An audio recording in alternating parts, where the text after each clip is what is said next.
크리스찬이 다시 믿음의 여정을 시작하여서 좁은 문에 이르게 되죠. 이 좁은 문에서 이 선이라는 사람을 그가 만나게 됩니다. 그 선이를 만나게 되었었을 때 크리스찬은 이 좁은 문까지 오는 과정 속에서 자신에게 있었던 일들에 대하여서 그에게 이야기를 하게 됐죠. 그 여정 가운데 있었던 많은 일들을 통하여서 그가 고백하는 내용의 핵심은 무엇이었습니까? 그 믿음의 여정을 잠깐 함께 했었던 이 변덕쟁이가 그 길에서 벗어나 다시 멸망의 도시로 돌아가게 된 것에 대하여 이 선의가 안타까워했었을 때 크리스찬은 자신이 그 사람보다 나을 것이 전혀 없는 사람임을 고백하죠. 자신도 죽을 수밖에 없는 존재임을, 그 길에서 벗어나 하나님의 뜻을 멀리하며 살아갈 수밖에 없었던 죽을 수밖에 없는 존재임에 대하여 그가 고백을 하는 것입니다. 결국 그는 하나님 앞에 죄를 지은 쓸모없는 인생입니다. 이러한 저를 받아주실 수가 있으신지요? 이러한 제가 용납될 수 있을까요? 이러한 마음을 가지고 그 앞에 이야기를 하는 것이죠. 이렇게 자신이 죽을 수밖에 없는 죄인임을 고백하였었을 때 그러한 크리스찬에게 선의가 이야기를 해주는 것입니다. 우리는 아무도 물리치지 않아요. 문간에 오기 전까지 무슨 일을 했든지 신경 쓰지 않습니다. 쫓겨날 일이 없는 거죠. 선의는 그에게 말해주는 것입니다. 이곳에 오기 전까지 무슨 일이 있었든지 간에 그것은 문제가 되지 않습니다. 라는 식으로 이야기를 하는 것입니다. 왜 그런 것이겠습니까? 우리 주님께서 그렇게 하신다라는 것이겠죠. 우리 주님께서 우리가 과거에 지었었던 모든 일들, 그 모든 것들에 대하여서 결코 문제 삼지를 않으시는 이제 은혜의 주님이기 때문이겠죠. 그래서 이곳에 오는 사람들을 결코 쫓겨날 일이 없다라는 것에 대하여서 선의가 이야기를 해주므로 이 크리스찬을 안심시켜 주는 것입니다. 바로 이 부분에서 인용되어지게 되는 말씀이 있습니다. 그 말씀은 요한복음 6장의 말씀인데요. 우리 함께 다음의 말씀 우리 한 목소리로 읽어보도록 하겠습니다. 시작. 아버지께서 내게 주시는 자는 다 내게로 올 것이요 내게 오는 자는 내가 결코 내쫓지 아니하리라.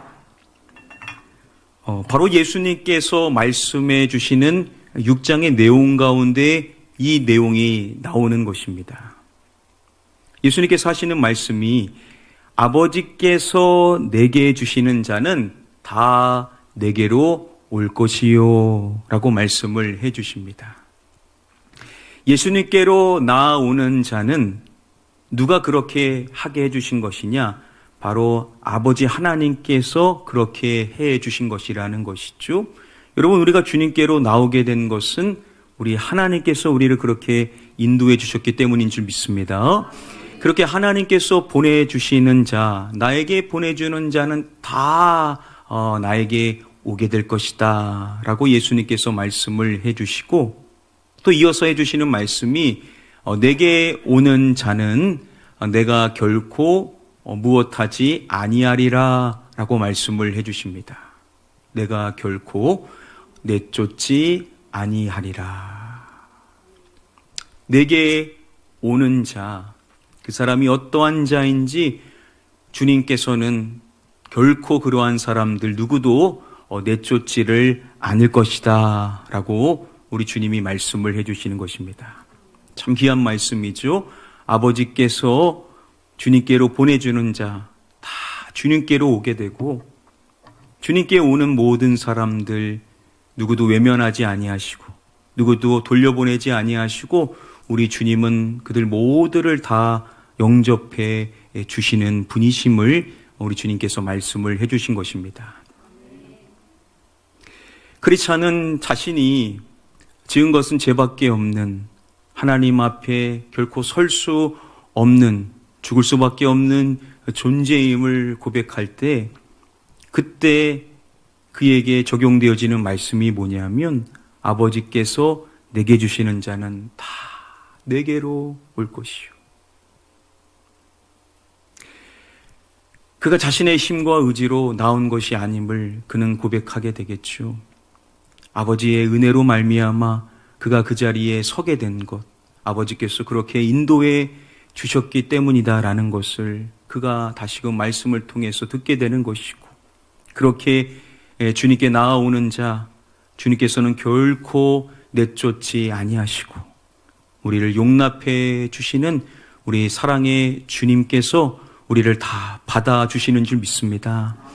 우리가 과거에 지은 죄, 우리의 허물, 우리가 과거에 하나님의 뜻을 저버렸었던 것들, 우리는 부끄럽고 그것 때문에 설 수 없다라고 느낄지 모르겠지만, 그러나 우리 주님께서는 그러한 것들을 다 예수 그리스도의 보혈로 씻어주시고 우리를 정결하다라고 말씀하시면서 우리가 주님의 은혜로 다시 온전히 설 수 있도록 우리를 늘 은혜로 인도해 주시는 우리 사랑의 주님이신 줄 믿습니다. 그러나 언제나 우리는 주저하지 말고 어떠한 실수와 넘어짐이 있었다 하더라도 다시 주님 앞에 나아가야 될 줄 믿습니다. 이렇게 크리스찬이 선의를 통하여서 먼저 안심할 수 있는 이 말씀을 받게 됩니다. 그리고 내용은 이어집니다. 자, 이제 잠시 저를 따라오시겠어요? 크리스찬 씨가 가야 할 길을 알려드리죠. 저 앞을 보세요. 좁은 길이 이어지는 게 보이십니까? 저게 댁이 걸어가야 할 길입니다. 믿음의 선조들과 예언자들, 그리스도와 그분의 제자들이 닦아놓은 길입니다. 어때요?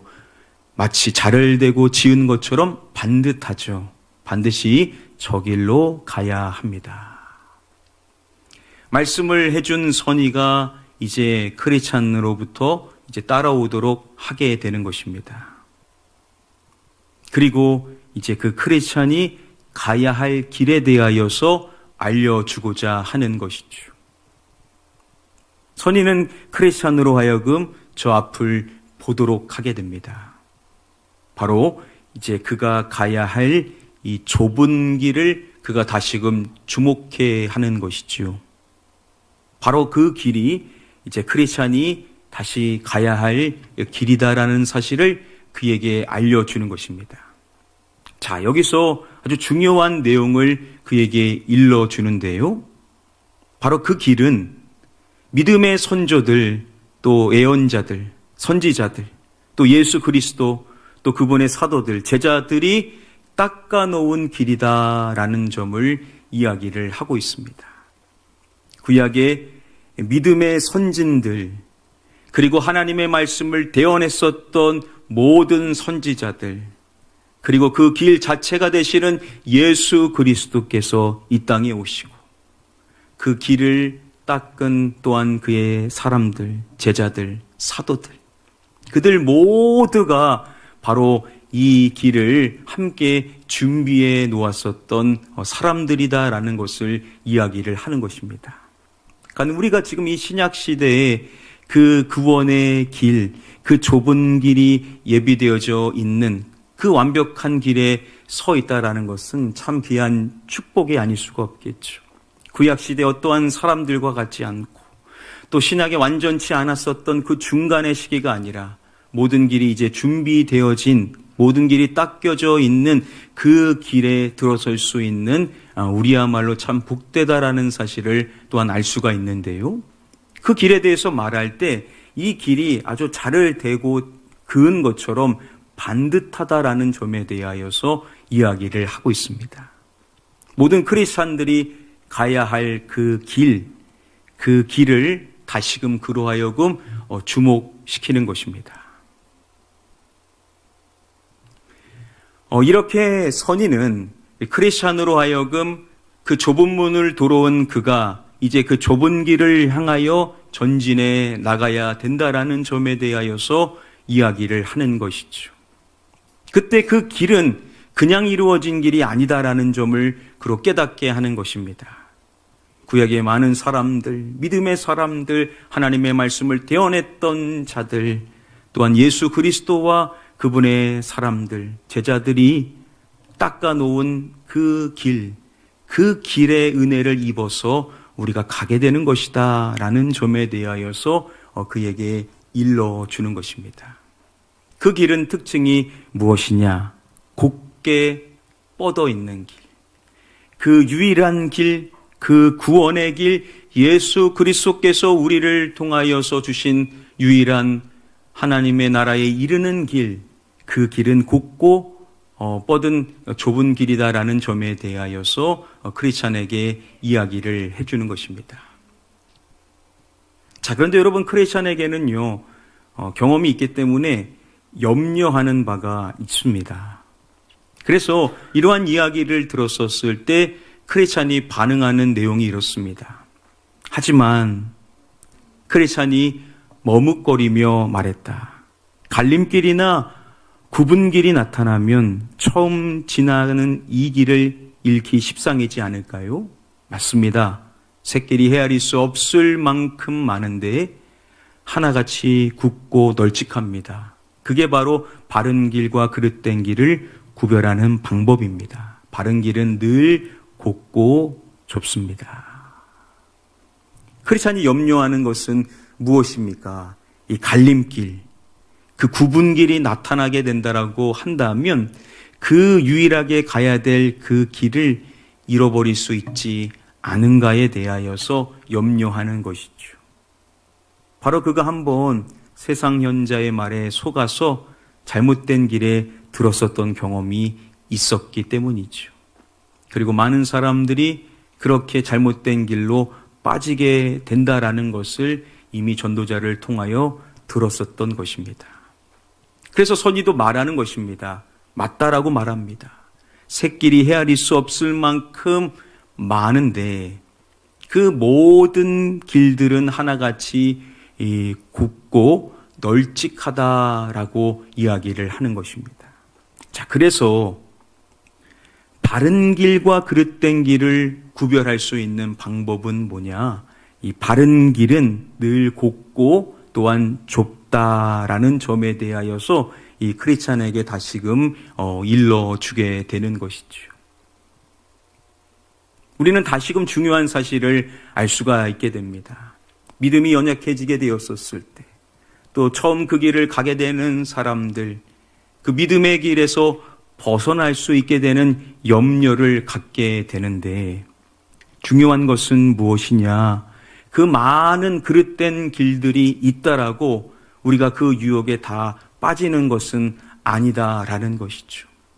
구약시대부터 그 믿음의 길을 닦아왔었고, 그리고 그 예수 그리스도께서 이 땅에 오시고 그분의 많은 제자들이 그 길에 대하여 가르쳤고 그 길을 갔었던 사람들이 있는 것처럼 오직 유일한 길, 오직 구원에 이를 수 있는 길, 그 바른 길은 하나의 길밖에 없다라고. 그 길은 곱고 좁은 길이다라는 점에 대하여서 이 크리스찬에게 다시금 일깨워 주게 되는 것입니다. 그렇습니다. 여러분, 세상에 많은 사람들이 가는 넓은 길이 있을 수가 있다라는 겁니다. 거기로 가면 더 빠를 수 있고 더 편할 수 있다라고 유혹할지 모르겠지만 유일한 바른 길, 구원에 이르는 길은 오직 하나밖에 없는 줄 믿습니다. 예수 그리스도께서도 우리에게 일러주신 것과 같이 좁은 길만이 유일한 길이다라는 사실, 구원에 이를 수 있는, 생명에 이를 수 있는 그 좁은 길만을 우리는 늘 고수하며 나아가는 자가 되어야만 될 줄 믿습니다. 이 철로역정을 설명한 한 책을 보면 이러한 내용이 나옵니다.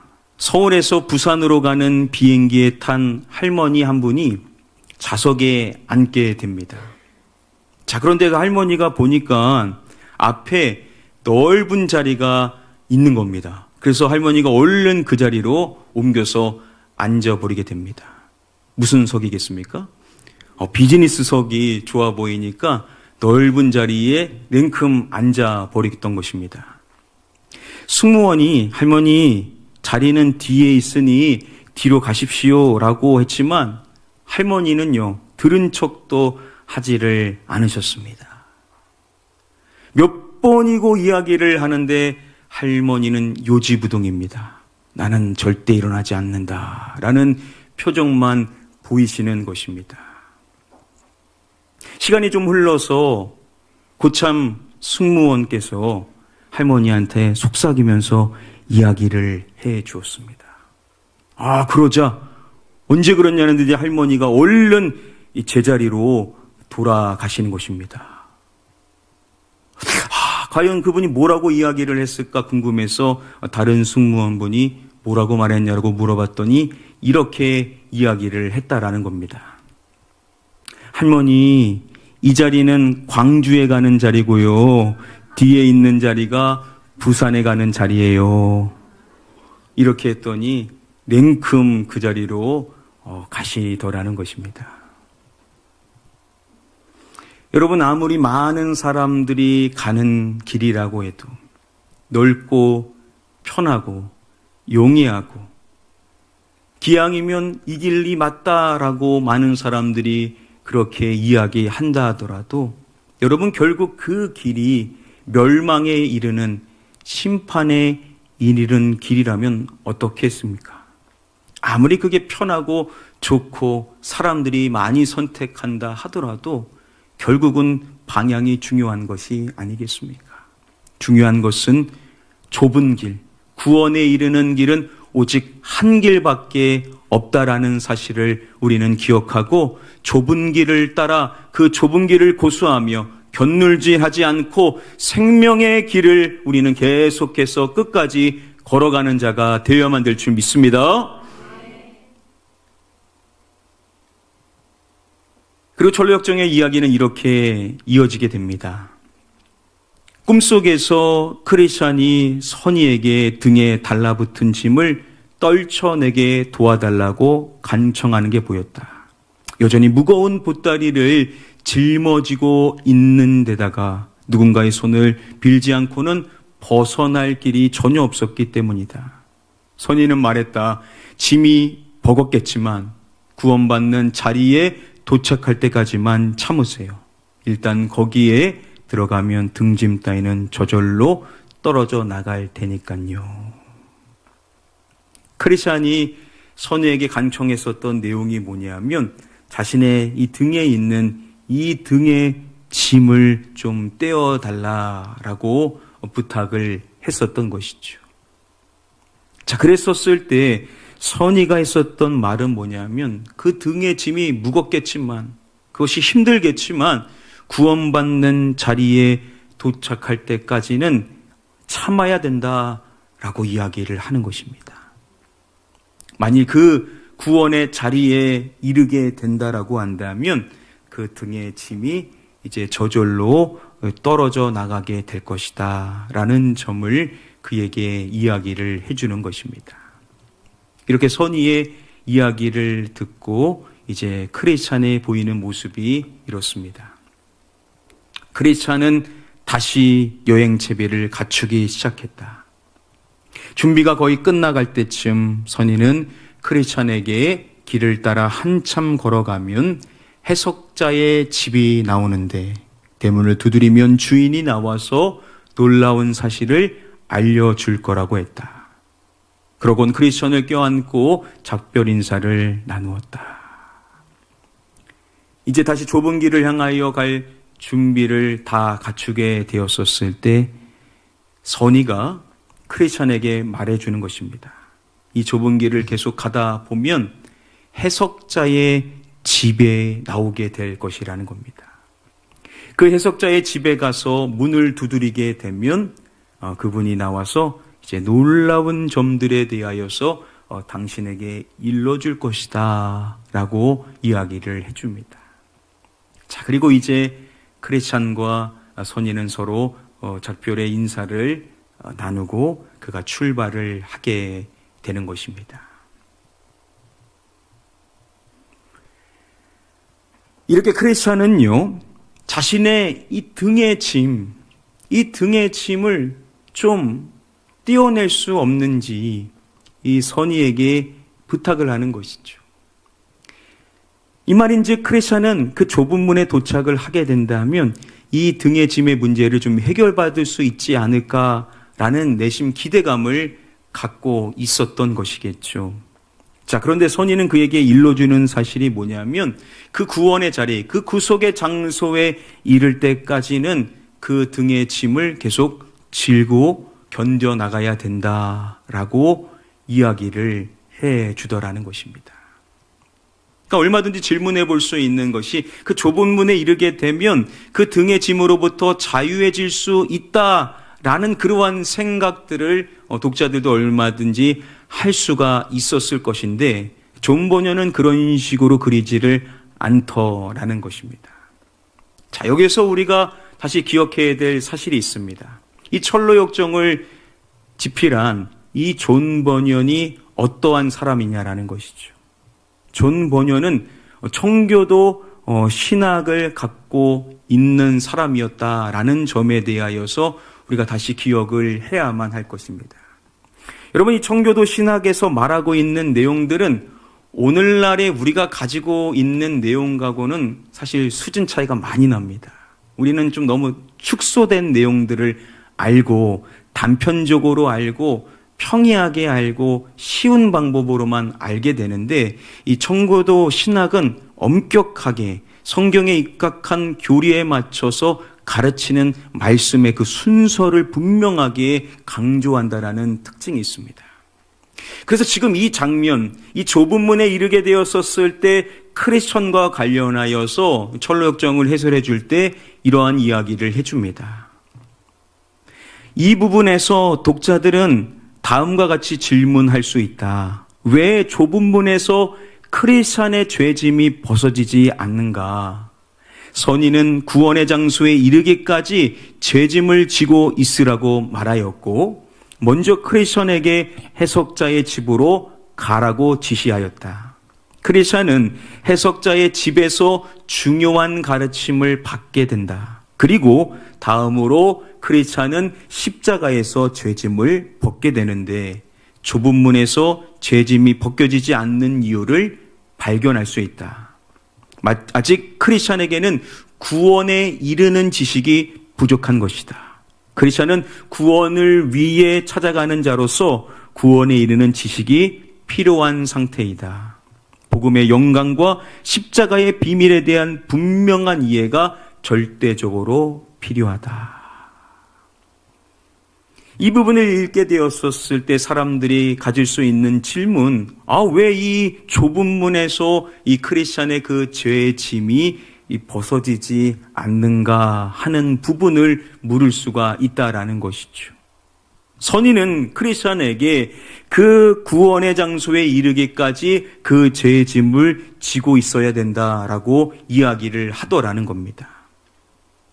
그리고 말하는 것이 해석자의 집으로 가야 된다라고 지시를 하더라는 것이죠. 극의에서 중요한 말씀의 가르침을 받게 된다라는 겁니다. 이제 우리가 배우게 되겠지만 해석자의 집에 가게 되면 7개의 방에서 7개의 중요한 말씀을 크리스찬이 배우게 되는 것입니다.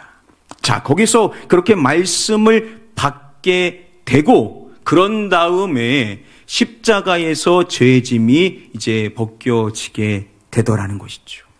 자, 여기서 우리는 이 좁은 문에서 죄의 짐이 벗겨지지 않는 이유를 발견할 수가 있다라는 겁니다. 그것은 뭐냐? 아직 크리스찬에게는 구원에 이르는 이것이 부족한 것이라는 겁니다. 구원에 이르는 뭘 말하죠? 지식을 말하는 겁니다. 아직 크리스찬에게는요, 구원에 이르는 지식이 온전히 갖춰져 있지 않은 상태다라는 거죠. 구원을 향하여 나아가는 그 구원을 찾아가는 그 순례자인 크리스찬에게는 구원에 이르는 지식이 온전히 필요한 상태임을 나타내주고 있다라는 것이죠. 바로 복음, 그 복음의 영광과 십자가의 비밀, 이것을 그가 아주 분명하게 알아야 할 절대적 필요성이 그에게 있다라는 것을 이야기를 해주더라는 것이죠. 바로 이것이 이 청교도 신앙이 가지고 있는 중요한 특징 중에 하나입니다. 교회 안에 들어왔다라고 해서 모두가 다 그 지식을 갖고 있는 것으로 그렇게 둔갑시켜서 말하지를 않습니다. 아무리 교회 안에 있어 예배를 드리고 정기적인 신앙생활을 하면서 또 죄를 자각하기도 하고 또 죄를 종종 회개하기도 하고 그리스도의 은혜를 사모한다 하더라도 그 사람에게 반드시 있어야 될 것이 뭐냐? 그것이 바로 구원에 이르는 지식이다라는 것을 말하고 이 구원에 이르는 지식이 온전하게 있어야만 한다. 물론 그 구원의 지식이 반드시 있어서 그게 없으면 구원받지 못하고 그게 있어야지만 구원받는 것이다 라고 말한다라고 극단적으로 말할 수는 없습니다. 그러나 이 철로역정의 이야기를 통하여서 믿음의 여정을 걸어가는 사람들에게 일러주고자 하는 점이 뭐냐? 우리가 은혜도 필요하고 또 때로는 체험도 필요하고 우리가 살아가면서 가지고 있는 많은 신앙의 모습들이 있는데 그러한 많은 것들이 있다 하더라도 가장 중요한 것은 뭐냐? 우리가 구원에 이를 수 있는 복음에 대한 지식과 예수 그리스도의 그 십자가가 우리에게 알려주고 있는 그 십자가의 비밀을 우리가 분명히 가져야만 그 구원에 이르는 지혜가 우리에게 구원을 줄 수가 있다라는 점, 이것을 우리에게 일깨워 주고자 한다라는 것이죠. 우리에게 있어야 될 것이 뭐냐? 바로 구원에 이르는 지식이라는 것입니다. 아무리 많은 체험을 하고 아무리 많은 경험을 하고 많은 연륜이 있고 많은 신앙생활의 모습이 있다 하더라도 우리가 만일 구원에 대하여 이야기를 하는데 제가 이러한 것을 체험했습니다. 제가 이러한 것을 경험했고 이러한 신앙생활을 했습니다. 이러한 것들을 하면서 살았습니다. 라고 말한다라고 한다면 우리는 뭔가 가장 중요한 걸 빼놓은 거 아닙니까? 구원은 우리가 행한 것과는 아무런 상관이 없습니다. 구원은 뭐냐?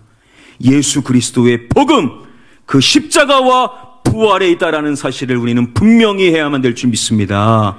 그래서 우리가 왜 내가 구원을 받아야 됩니까? 당신은 예수 그리스도를 믿습니까? 복음을 믿습니까? 천국에 갈 수 있습니까? 라고 했었을 때 여러분, 그때 여러분들이 경험한 것들을 이야기하면 안 됩니다. 그때 여러분들이 어떻게 신앙생활을 했는지를 여러분 자랑스럽게 말해서는 안 돼요. 그건 뭔가 중요한 걸 빼놓은 겁니다. 우리가 구원받을 수 있는 것은 복음, 예수 그리스도의 십자가와 부활에 있다라는 사실을 우리가 믿는 사람이라고 한다면 우리는 분명하게 구원에 이르는 지식에 대하여 말할 수 있는 자가 되어야만 될 줄 믿습니다. 우리가 전도하는 영혼들도 마찬가지입니다. 하나님, 그 영혼이 교회에 나오게 해주세요. 얼마나 중요한 기도입니까? 그런데 거기서 끝내서는 안 되죠. 교회에 나온다라고 해서 다 구원에 이르는 지식을 갖게 되는 것은 아니지 않습니까? 하나님, 꼭 이분이 구원에 이르는 지식을 가질 수 있는 자가 되게 하여 주셔서 복음의 그 은혜를, 예수 그리스도의 십자가와 그 부활 앞에 설 수 있는 자가 되게 해달라라고 우리는 그분들을 위하여 기도해야만 될 줄 믿습니다. 그래서 우리 가나안 교회에 함께 신앙생활 하시는 모든 분들은 이 구원에 이르는 지식을 갖게 되어서 그 구원에 이를 수 있게 하는 복음, 예수 그리스도의 십자가에 대하여서만 우리가 자랑하며 그 은혜만을 선포하며 그 은혜만을 나누는 진정한 구원받는 성도의 모습으로 살아갈 수 있게 되기를 축복합니다. 오늘 이곳에 계신 모든 분들이 그 구원에 이르는 지식을 갖는, 그 지식을 증거하고 나누고 선포할 수 있는 분들이 먼저 되시기를 주님의 이름으로 간절히 축복하며 축원합니다.